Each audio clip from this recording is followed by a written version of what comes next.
Zdravo, jaz sem Anže in to je podcast Tehnična podpora. In preden omenim obrazec, ena reč, ker mi je kar nekaj ljudi pisalo v obrazec in potem na družabnih omrežjih. Prvi je bil pa Marko, tako da bom samo njegovega prebral, ampak res hvala vsem, ki ste pisali. Zdravo! Saj ne boš zaključil s tehnično podporo. Odbita dobita je fina oddaja, tehnična pa tudi, tako da gremo akcija. To je Marko napisal. Ja, tehnična podpora se ne poslavlja. Z Marušo bom delal enkrat na mesec, odbita dobita, tako da če ne veste, odbita dobita je nazaj, je že ena epizoda, kjer sva se pogovarjala s Slovencem, ki dela pri Googlu na Google Translate. Če koga zanima, poslušajte odbita dobita. Tehnična podpora pa gre naprej, tako kot je bila do zdaj, pa še enkrat res hvala vsem, ki ste vprašali, ker je lepo slišati, da je celo komu mar. Zdaj bom pa omenil, obrazec vprašaj Anžeta, ki je v zapiskih. Dajte kakšen komentar, kakšno vprašanje. Bom zelo hvaležen. In pa pridite v Discord. Tudi ta povezava je v zapiskih. Najprej na en fajn odziv, pa še en samo odziv, bom rekel, na prejšnjo epizodo o DeepSeeku. Najprej Jure, dragi Anže, pika. Ok, tudi to načeloma šteje. Nimam vprašanja, bolj komentar. V svojem prispevku o DeepSeeku si namreč pozabil omeniti najpomembnejšo prednost pred GPT modeli in sicer, da je zadeva odprtokodna. V praksi to pomeni, da ga lahko skolikor toliko dostojno strojno opremo poganjaš lokalno pod svojimi pogoji, kar je praktično edina pot, ki jo lahko bere nekdo, ki mu je za zasebnost in varnost njegovih podatkov zares mar. Pri modelih, ki so pa pač negostovani v oblaku, na strežnikih podjetij, kot si že sam ugotovil, enostavno ni tega, ne, da bi bilo varno in zasebno, ne glede na to, kaj piše v pogojih uporabe. Potem pa najboljši del komentarja, s katerim se zelo strinjam, debata o tem, ali je slabše, da tvoje podatke gleda kitajska vlada, ali, zdaj pa Jure napisal nekaj, kar ne smem prebrati v eter, bom tako rekel, ljudje iz Silicon Valleyja bi pa lahko tekla dolgo v noč. Hvala za zanimive podcaste in obilo uspehov še naprej. Te želim lep zdrav, Jure. Ja, Jure, zelo lepo si povzel. Jaz mislim, da odprtokodno sicer sem omenjal ne toliko, potem sem tudi v Discordu zvedel, vsaj za enega človeka, ki ima že spet, ker je to Discord, izjemno uporabniško ime. Kiki veliki, ne, je pognal DeepSeek, se pravi, na računalniku in sem potem vprašal, kakšen računalnik je bil to in je bil od Apple'a MacBook Pro z M3 čipom, se pravi, kar konkretna mašina, bi človek rekel. Zdaj pa še drugi ta odziv, ki mislim, da je bil bolj v jezi napisan, ampak ga bom vseeno prebral, ki se mi zdi zelo pomembno, ker je tudi Jure že to omenil, pa tudi jaz bi mogoče še nekaj dodal, če sem bil morda malo nejasen v prejšnji epizodi. Ne vem, kdo je to napisal, dobil sem samo ta stavek, ki ga bom zdaj prebral. Torej, varnost kitajskih strežnikov je problem, 3 črkovne agencije, tukaj se seveda misli NSA, CIA, FBI in vse ostalo, pa ne šnofajo povsem in ne profilirajo uporabnikov. In bi tukaj še enkrat dodal, ja, seveda, sej jaz večkrat govorim o tem, da ta nadzor, ki ga vršijo, pa pač privatna podjetja, zasebna podjetja, v ZDA ni ravno najboljša stvar. Jaz mislim, da vsi, ki poslušate tehnično podporo že dlje časa, to veste. Bi pa vseeno dodal to, kar sem mogoče malo premalo poudaril v prejšnji epizodi, da na koncu je še vedno to, da Kitajska ima nek režim, kjer zasebna podjetja nimajo izbere, kot sodelovati z državnimi oblastmi.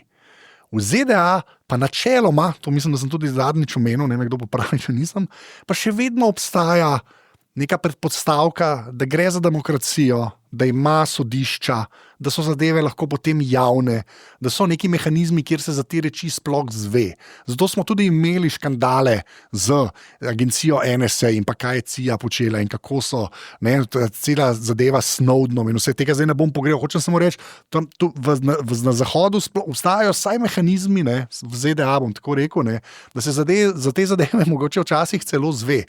Na Kitajskem pa tega enostavno ni, ker je tam pač tak zakon, režim drži roke nad vsem in zato, ko jaz rečem, da varni strežniki DeepSeeka v Republiki Kitajski, tisti varni prav dosti ne pomeni, če ima oblast absolutno kontrolo nad tem, kaj zasebna podjetja na Kitajskem počnejo.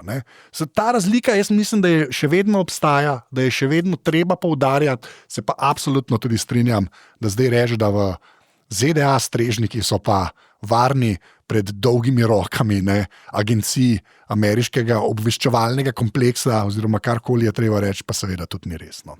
Ampak ja, tako da hvala človeku z bolj jeznim komentarjem in pa hvala Juretu, ki je lepo povzel ene par reči, ki sem jih mogoče malo manj poudaril v prejšnji epizodi. Še enkrat, obrazac je v zapiskih, dajte kaj napisati, zdaj gremo pa na 3 take manjše teme, ampak ta prva je res tak simptom vsega, kar se dogaja pri tehnoloških velikanih, da sem enostavno mogel to dati v tehnično podporo. Spet bo govora o velikih jezikovnih modelih, oziroma kot jim narobe, še vedno trdim narobe, pravimo umetna inteligenca. Ti modeli se pač na nečem morajo učiti. Vsa ta podjetja, ki delajo te modele, so nekako prišla do zaključka, da kar je prosto dostopno na internetu, lahko te modeli preberejo, se na podlagi tega učijo in potem dajo nazaj rezultate. Seveda je pa velika razlika med prosto dostopno na internetu in pa avtorsko zaščiteno in prosto dostopno na internetu. Mislim, da je tukaj kar velik razkorak, ki ga pa po vseh tožbah, ki sem jih v tem podcastu že omenjal, recimo New York Times toži OpenAI in vse ostalo, ali pa samo dejstvo, da je Google plačal Redditu, da lahko njihove podatke uporablja, nekako nakazuje, da mogoče te zadeve niso tako črno-bele, da lahko, recimo OpenAI reče, veste, mi pa lahko vse, kar je na internetu, gledamo tudi YouTube videe od ljudi in potem naš model Sora video ustvarja na podlagi videov, tako da ja, dejansko ne gre za tako črno-belo reč. Zdaj je prišlo pa ven nekaj informacij, ki se mi zdijo tak lep simptom, kako te tehnološki velikani sebe dojemajo družbo na splošno in pa potem avtorska dela ostalih ljudi. Gre za sodni proces, ki sicer še traja in sicer pisatelji, bom kar tako rekel, in pisateljice tožijo Meto, ki naj bi za učenje svojega modela Llama uporabljali njihove knjige brez dovoljenja in vsega ostalega, tako kot ponavadi, kar vzeli so. In v tem procesu je zdaj prišlo ven kar nekaj komunikacije znotraj Mete, kako so se pogovarjali, kje so dobili knjige in vse ostalo. In se je nekako zvedelo, da je Meta s pomočjo torrentov, k sebi prenesla, in zdaj tukaj to res je podatek, ki je nor, skoraj 82 terabajtov pač elektronskih knjig, e-knjig. Še enkrat bom to govoril. Skoraj 82 terabajtov knjig. Za predstavo, velikost e-knjig se večinoma meri, bom kar rekel, skoraj da v kilobajtih, mogoče v nekaj megabajtih. To so zelo majhne datoteke in ko to potem pomisliš, da je šlo za 82 terabajtov, se mi zdi to res nora številka, kar pomeni, da so praktično k sebi potegnili vse, kar je bilo dostopno na spletu. In ko rečem dostopno, seveda so to potegnili iz knjižnic, ki sicer niso knjižnice, ampak so repozitoriji ukradenih knjig večino časa, ki jih tukaj zdaj javno ne bom omenjal, ker gre res za pač ukradene knjige dane na internet, da si jih potem lahko ljudje brezplačno prenesejo. Pri tej zadevi je seveda še par podrobnosti, saj 2 bi omenil. Ena je ta, da je v teh komunikacijah internih eden od inženirjev prav spraševal samega sebe, da torrentiranje knjig na službenem računalniku se mi pa ne zdi prav, kar se mi zdi nor stavek za nekoga, ki dela pri enem od najbogatejših podjetij na svetu, ki bi brez težav lahko plačala za avtorske pravice knjig. Bi pa najbrž to dlje trajalo, ampak v tej gonji za tem, da ne bo nihče zaostal in da so prvi in vse ostalo, je očitno tudi taka kraja dovoljena. Naslednji podatek, ki se mi zdi pa zelo zanimiv, da naj bi Meta, ko je pač torrentirala te knjige, potem nekako zakrivala, kje se to dogaja, predvsem zaradi tega, ker pri torrentih, najbrž jih vsi poznate, zadeva deluje tako, da ko ti k sebi vlečeš to datoteko, jo tudi seješ, seed si tudi. To pomeni, da Anže zdaj potegne dol to knjigo s torrentom in potem, ko jo že ima in tudi med tem, ko se dol vleče knjiga, jo tudi oddajaš drugim ljudem. Zato je tudi ta tehnologija zelo smotrno poimenovana torrent, to je hudournik, da pač več majhnih potočkov naredi večji potok in se tako hitreje lahko širijo datoteke. Tako da je bila dejansko neka stvarnost ustvarjena, kjer naj bi Meta se je potegnila te knjige in jih hkrati tudi oddajala. Seveda so pa potem nekako zaprli pipo, tako sem jaz razumel iz te komunikacije, da so čim manj sejali, da so čim manj dali od sebe, da so samo vzeli k sebi. Reči, res, meni se to zdi taka nora zgodba, ker se vidi, da pri vseh teh tehnološko naprednih ljudeh, ki naj bi vse vedeli, znali in nič narobe počeli, gre neka taka reč skozi, da 82 terabajtov knjig enostavno vzamejo, jih dajo LLM-ju, spravi njihovi lami zato da se uči na njih.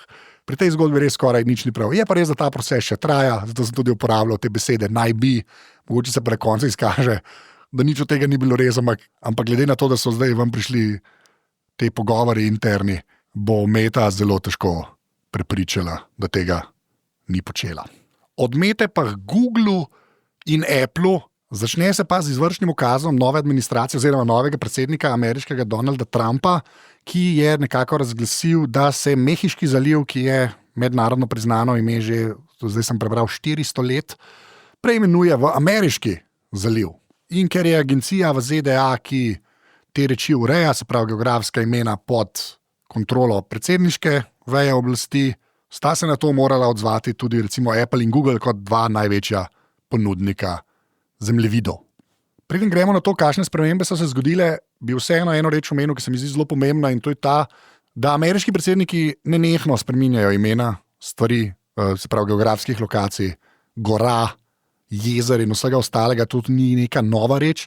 Mogoče edina razlika, ki se je zdaj tukaj zgodila, je ta, da se je preimenovalo nekaj, kar je mednarodno. Ne gre za nekaj, kar je bilo v suvereni lasti, to je napačna beseda, znotraj suverenega območja ZDA.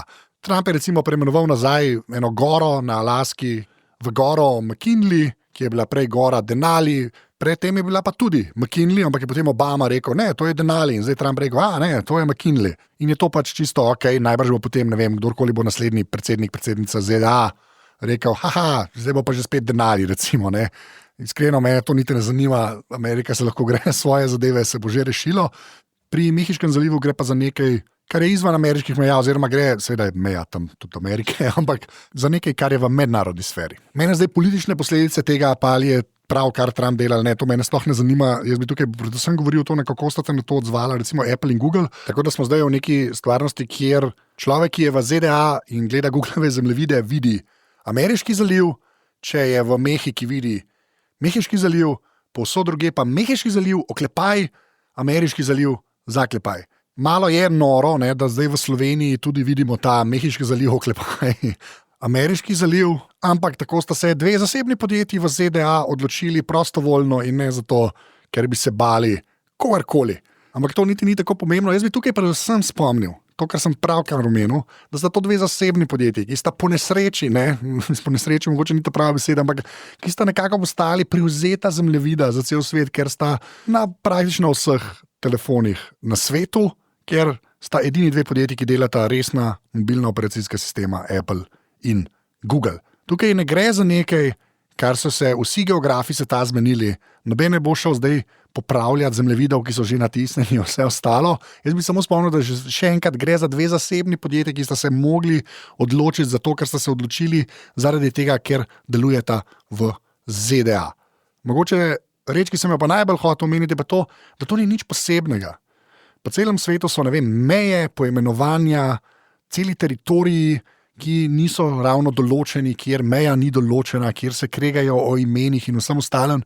In vse te reči morata tako Apple kot Google pri svojih zemljevidih nekako navigirati, da nekako zadostita vsem državam, vsem oblastem, vsem ljudem, ki živijo kjerkoli. Največkrat te zagate tako rešujejo, ne tako kot so zdaj v primeru Amerike in pa Mehike. Američani pač vidijo Ameriški zaliv, Mehičani pa vidijo Mehiški zaliv. Zdaj, če hočete nek primer, ki je bolj v naši regiji, pa da nekaj, kar bi človek videl pri nas, če greste pogledati recimo mejo med Kosovom in pa Srbijo, je v Googlovih zemljevidih pač narisana črtkano. Tako, to je neka tak mehka meja, ali ne vem, kako točno temu reči. Pravi, vse ostale meje so neka črta, ki je neprekinjena, tista meja je pa črtkana, zato ker se jim je to zdelo najbolj diplomatsko, oziroma bo to povzročilo najmanj jeze, ampak še vedno gre za zasebno podjetje, ki se nekaj mora odločiti. Enak primer je recimo, Tajvan in pa Kitajska. Na Kitajskem, po mojih informacijah, je Tajvan absolutno samo provinca Kitajske in del kitajske države, čeprav če greš pa na zahodu gledati na te zemljevide, pa vidiš drugačno sliko. Tako da jaz Trumpove odločitve res ne bi presojal. Tisto, kar pa bi rekel, je, da to ne gre za neko anomalijo, da se ta podjetja s tem soočajo po celem svetu. Je bilo pa to seveda zdaj zelo odmevno, ker gre za Ameriko in potem se vse luči tja obrnejo. Ampak še enkrat, nekaj, kar se kar redno dogaja. Za konec pa na hitro še ena mini tema, ki se mi zdi zelo pomembna, da jo vsaj omenim, ker se je v tem lani predvsem veliko govorilo, tako da naj vas odpeljem v daljno preteklost, leto 2024. Ko smo veliko govorili o umetni inteligenci in umetni inteligenci na majhnih napravah, ki jih bomo nosili s sabo in nam bojo pomagale v življenju. In takrat je bilo veliko, temu se strokovno reče, hypa okoli Humane AI PIN. Tudi jaz sem jo pokrival v tehnični podpori. Jaz na žalost je nikoli nisem imel v rokah. So pa čisto vse recenzije te naprave rekle, da je to nekaj, kar pač praktično ne deluje in zakaj to sploh obstaja. Prodaja je šla seveda tudi zelo slabo. Humane je od investitorjev v svojem času delovanja nabral okoli $230 milijonov, ko prodaja ni stekla, ko se je videlo, da ta naprava res ne bo delovala, so začeli iskati kupca zase, iskali so nekje med $750 milijonov in $1 milijardo. Na koncu pa so se prodali HP-ju, spravi tem ljudem, ki delajo tiskalnike, računalnike in še marsikaj, za mislim, da $126 milijonov, kar je manj, kot so dobili od investitorjev in veliko manj od tistega, kar so seveda sami zahtevali. Omenjam pa to predvsem zato, da se nekako zaključi ta zgodba, ker je bilo res veliko govora takrat o nekih napravah, ki nam bojo olajšali življenje. Jaz ne pravim, da te naprave ne prihajajo, ampak Humane je res bil v neki taki poziciji, da so ljudje zelo verjeli v to podjetje, ker sta ga ustanovila dva bivša inženirja pri Applu in da to bo pa res neka revolucija, pa se je na koncu izkazala za res praktično neuporabno napravo, ki se ni prodajala in je zgodba na koncu taka, kot je. Meni je noro, da je pač zadevo kupil HP. HP je pred leti tudi kupil recimo Palm, slovito podjetje, ki je delalo tiste dlančnike in jim ni ravno uspelo karkoli tistega znanja, saj ne nazven, tako ne zlija, ne tistega znanja v svoje podjetje. Zdaj tukaj se govori o tem, da kako bojo ljudje iz Humana HP-ju pomagali umetno inteligenco prinesti v njihove obstoječe produkte, tako da če boste kdaj videli od HP-ja, ne vem, tiskalnik, ki bo tudi govoril z vami, se je to zgodilo zaradi AI PIN-a in pa Humana. Bom dal v zapiske, čeprav trenutno jih še nimam, bom dal še enkrat povezavo na ta AI PIN, da se sploh spomnite, kaj je to bilo, če ste slučajno pozabili. Ampak ja, se mi zdi vredno, da je včasih celovito povzamemo kakšne take reči od hypa do realnosti in potem, bom kar rekel, do propada, kjer se je zdaj znašel Humane. In pa res, ko slišite teh $126 milijonov, ta znesek se sicer sliši zelo visok, ampak ko nekako všteješ to, da bojo za to dobili nekaj zaposlenih, niti ni taka cena. Predvsem pa, ko pomisliš na to, koliko je bilo vloženega v to podjetje in kakšno vrednost je to podjetje mislilo, da ima. Za konec pa še en tak mini odziv, ne bom dal vprašanja, ker sem res že predolg, ampak vseeno, tole pa Matej napisal, na naši firmi, bom kar tako prebral, uporabljamo Macrium, to je program za slike diskov, za varnostne kopije, naredi ISO sliko, katero lahko potem obnoviš, ukolikor se računalnik podre. Zdaj, to omenjam samo zato, bom dal tudi v zapiske, jaz tega programa ne poznam, ampak ravno zato ga dajem, ker sem prvič slišal za to, pa sem takrat kar gledal vse te možne rešitve za ustvarjanje teh varnostnih kopij, oziroma predvsem mogoče res tudi diskov, če se računalnik podre, da ga obnoviš iz ene ISO slike. Tako da hvala, Matej, ker je ta obrazec namenjen tudi temu, da jaz kaj izvem, ne samo za vprašanje in odzive. Katero obrazec sem že? Obrazec vprašaj Anžeta, sklicajem, ki je v zapiskih. Najlepša hvala vsem, ki sprašujete, dajete odzive ali pa takole poveste za kakšen kos softvera, za katerega jaz nikoli v življenju še nisem slišal. Res najlepša hvala. Dajte me poslediti na Instagramu, tam sem Anzet, pridite v Discord in pa ja še to opravičilo, zakaj tehnične podpore ni bilo 2 tedna. Odgovor je zelo preprost, odgovor je ena beseda, odgovor je nekaj, kar jaz res preziram. In ta beseda so bacili. Tako da, najlepša hvala, da ste poslušali. Do naslednjič. Čau.